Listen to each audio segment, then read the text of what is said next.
On ne parle que de ça. Comment les élèves en classe ont-ils réagi aux attentats et aux événements tragiques qui ont eu lieu à Paris? Pour en parler, je reçois Agathe Le Taillandier. Bonjour. Bonjour. Merci d'être ici au Figaro. Vous êtes professeur de français dans un collège en Seine-Saint-Denis et vous avez été confrontée à vos élèves au lendemain, dans les jours qui ont suivi, en tout cas le lundi qui a suivi le vendredi 13.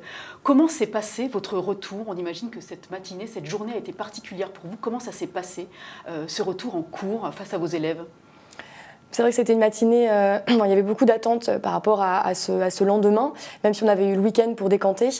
Il y avait beaucoup d'attentes aussi parce qu'on a vécu le mois de janvier et les lendemains du 7 janvier dans ce collège. Et donc on avait vraiment envie là, d'être plus organisé, de mieux orchestrer, entre guillemets, ce retour au sein de l'établissement. Donc du coup c'était assez organisé et la matinée du lundi était banalisée par le chef d'établissement, ce qui nous a permis de vraiment prendre le temps d'échanger, de discuter un peu en profondeur et aussi de fabriquer, de s'exprimer, donc à travers des poèmes, à travers des dessins. Donc ça a été vraiment un moment de dialogue, un moment d'échange très très riche et très très important, autant pour les élèves que pour nous professeurs. On imagine que les élèves avaient énormément d'interrogations vis-à-vis de ces attentats. Quelles ont été leurs interrogations? Quelles questions vous ont-ils posées? Bien sûr, ils avaient énormément de questions, mais je pense qu'avant les questions, j'ai eu un premier travail à faire qui a été quand même de recréer le lien avec eux, c'est-à-dire de tout de suite faire tomber le masque de la provocation qui est adolescente, je veux dire, qui n'est pas du tout liée à l'établissement dans lequel j'enseigne, qui est de toute façon le fait d'un adolescent.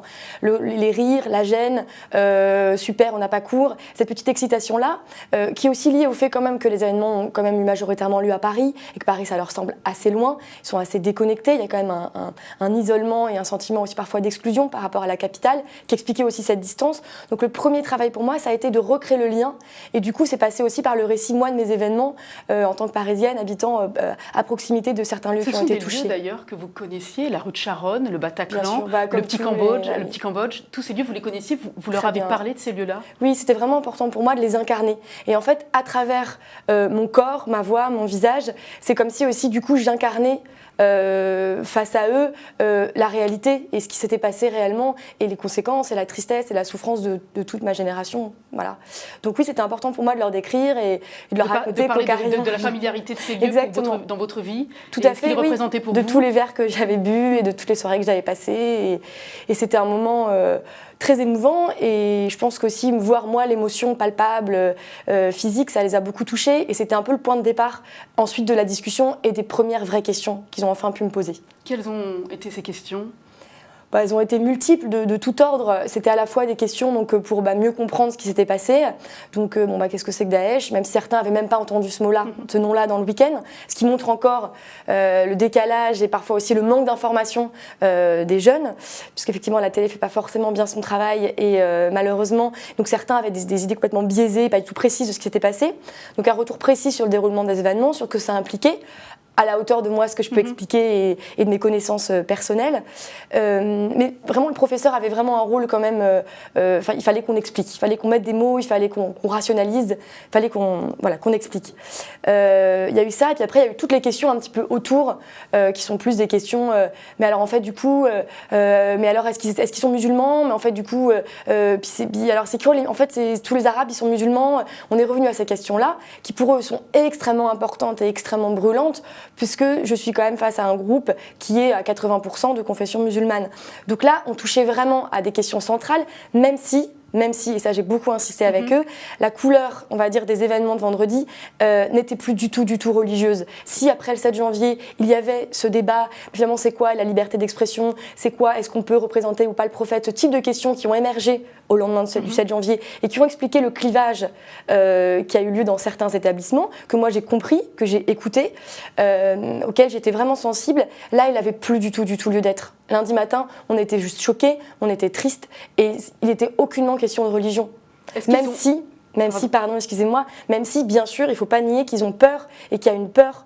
Il y a une peur face à ce qu'ils représentent. Bien sûr, c'est ce que j'allais vous demander, cette inquiétude. Quelle peur ont-ils exprimé en fait par rapport, vous parlez de leur confession musulmane, est-ce que ça a joué aussi dans leur peur? Est-ce qu'ils ont peur d'être stigmatisés même à 14 ans? Est-ce qu'ils ressentent déjà cette peur-là? Bien sûr, moi ça c'est palpable de toute façon. Mais même hors événement, la peur d'être stigmatisée, elle est très très prégnante. Donc moi c'est aussi mon rôle de rassurer, de leur dire à quel point j'aime la diversité qu'ils incarnent, que si j'enseigne là c'est aussi parce que j'aime cette cette France-là, j'aime cette France au multivisage, cette France qui parle plusieurs langues, cette France qui pense, qui croit en plusieurs dieux. Pour moi, c'est ma France. Et c'est vrai que leur dire, même si je ne suis qu'une pauvre professeure, face à eux, peut-être que je leur donne à un certain endroit une certaine confiance quand ils me disent « Mais madame, les vrais Français vont vouloir nous mettre dehors ». J'y attendais, c'est quoi les vrais Français ? Ceux qui sont là depuis 150 ans, 200 ans, ils vont plus vouloir de nous. Bon, moi, à un endroit, finalement, j'incarne quand même pour eux le Français type, dans leur imaginaire, en tout cas. Et du coup, peut-être qu'à certains endroits, je les rassure et je les accompagne, en tout cas, dans ces peurs. Comment vous avez fait pour jouer ce rôle de professeur, endosser le costume du professeur, alors que vous-même, vous aviez été touché par les événements, vous-même, vous étiez sous le coup de l'émotion. Comment vous avez fait pour tenir ce rôle ? Ouais, non, mais c'est une vraie question, mais je crois que j'ai été le plus sincère possible, le plus authentique possible, et qu'en fait, face à eux, j'étais autant professeur que jeune adulte, que jeune femme du 10e arrondissement. Je crois que j'avais tous ces masques-là face à eux, même des masques, du coup, j'avais tous ces visages-là, et que du coup, j'étais d'une telle sincérité et d'une telle... j'étais plus le professeur dans la relation verticale que ça peut impliquer ou dans la position du sachant. J'étais quelqu'un de d'ému et de touché, et j'avais envie de vivre cette émotion avec eux. Et à partir du moment où ils ont vu ça en moi, c'était gagné. C'est-à-dire qu'on était ensemble dans le même combat, ensemble dans la même cause, et que la matinée a pu se passer magnifiquement. On a beaucoup parlé, après les attentats de Charlie Hebdo, d'incidents qui avaient eu lieu dans certains établissements, de gens qui avaient un peu résisté face à la minute de silence, par exemple, et qui avaient exprimé leur mécontentement. Est-ce que vous avez assisté à une forme de rébellion, comme celle à laquelle on avait assisté de la part de certains élèves il y a un an ? Alors, pas directement. Perturbation, incident, rébellion, j'ai envie de faire un petit peu attention aussi aux termes. De réaction hostile, on va dire. Réaction, voilà, qui était souvent liée à de l'incompréhension, parce que peut-être aussi que nous, en tant que professeurs, on n'avait pas fait notre métier à ce moment-là parce qu'on était à chaud, parce qu'on découvrait aussi ce que c'était d'être face à une classe après de tels événements. On n'était pas prof au lendemain du 11 septembre, je ne l'étais pas, donc je découvrais aussi ça. Donc voilà, ces réactions hostiles, elles étaient liées souvent à de l'incompréhension. Elles étaient liées aussi à un sentiment de ne pas se retrouver dans cette liesse populaire, française, unitaire. Ils ne se retrouvaient pas. Donc c'est vrai que d'un coup, imposer une minute de silence face à malgré l'horreur et malgré le caractère inexplicable et monstrueux de ce qui s'est passé en janvier, je ne remets pas du tout ça en question. Mais ils ne se retrouvaient pas dans les questions que ça posait, que ça soulevait. Donc c'est compliqué d'imposer une minute de silence. Face à des jeunes qui ne comprenaient pas et qui n'adhéraient pas. Comment s'est passée la minute de silence après les attentats de Paris ces derniers jours ?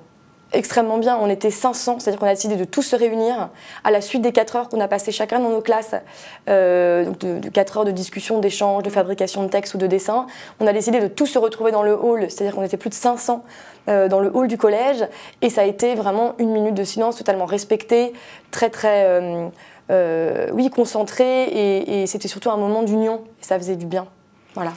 Vous parliez tout à l'heure, vous l'avez évoqué, le problème de l'information qui est captée par les élèves. Malgré l'ensemble des images qui ont été diffusées, j'imagine que les élèves ont passé des heures, comme nous-mêmes, face aux écrans de télé, face aux chaînes d'information continue et sur Internet. Vous avez l'impression, malgré tout, qu'ils étaient mal informés, qu'ils le sont encore aujourd'hui ? Ils étaient mal informés, c'était terrible. Ils étaient mal informés parce qu'en fait, ce qu'ils avaient capté tout le week-end, c'était beaucoup plus les images que les mots. C'était plus les représentations que les discours. Du coup, ce qui les avait fascinés, c'était les bruits, c'était les visages, c'était les corps ensanglantés, bien plus que les événements, le discours sur les événements, le déroulé des événements, les acteurs que ça impliquait. Ils étaient beaucoup plus dans l'immédiateté de l'image, et c'est normal. On l'a tous été d'ailleurs à un moment donné ce week-end, je veux dire.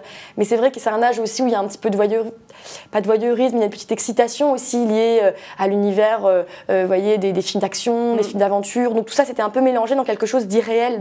On était presque dans la fiction. C'est vrai, ce week-end, c'était comme si un mauvais film se déroulait sous nos yeux. Et eux, ils ont gardé que ça. Donc du coup, moi, mon rôle, c'était aussi de retourner dans le réel. Et c'est en ça que c'est ce que j'ai essayé d'incarner, en tout cas, lundi matin. Ce réel-là.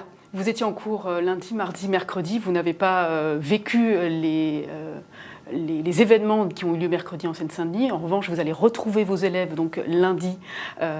Quelle va être votre attitude avec eux ? Quel va être votre discours à leur égard ? Vous parliez effectivement de la mise en perspective qu'il faut avoir, le recul qu'il faut avoir par rapport aux informations. Vous allez leur tenir quoi comme discours lundi ? Est-ce que vous allez revenir sur les événements ? Oui, je pense que je vais y revenir, alors de manière peut-être moins... c'est vrai que quand même 4 heures c'était long, voir mon état, voir l'émotion, c'est quelque chose aussi qui les a, je pense, un petit peu ébranlés. Ils étaient très fatigués, je pense, au bout des 3 jours qu'on a passés ensemble, fatigués de me voir aussi... en 1000 morceaux, donc je pense aussi que mon rôle c'est quand même de retourner dans un rythme scolaire. J'ai un programme à tenir, plus que jamais j'ai envie de faire mon métier au bout et de leur enseigner tout ce que je peux leur enseigner, donc moi je vais quand même reprendre le déroulé des cours normales dès lundi, c'est très important, mais ce sera bien sûr à chaque fois je pense que... Disons que je serai à leur écoute, là je vais vraiment être à leur écoute, je ne vais pas essayer de leur imposer une discussion ou un débat, si ça vient d'eux, s'il y a des questions j'y répondrai. Voilà, c'est ça, je pense que maintenant je vais m'adapter à leurs besoins et à leurs besoins de comprendre. Vous allez leur demander, malgré tout, s'ils vont bien?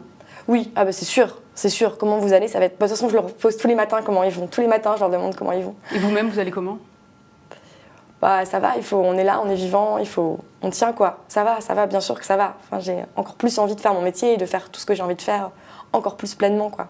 Merci beaucoup, Agathe Taillandier, d'être venue au Figaro nous témoigner donc de votre expérience au lendemain des attentats avec vos élèves dans un collège de Seine-Saint-Denis. Merci beaucoup. Merci à vous.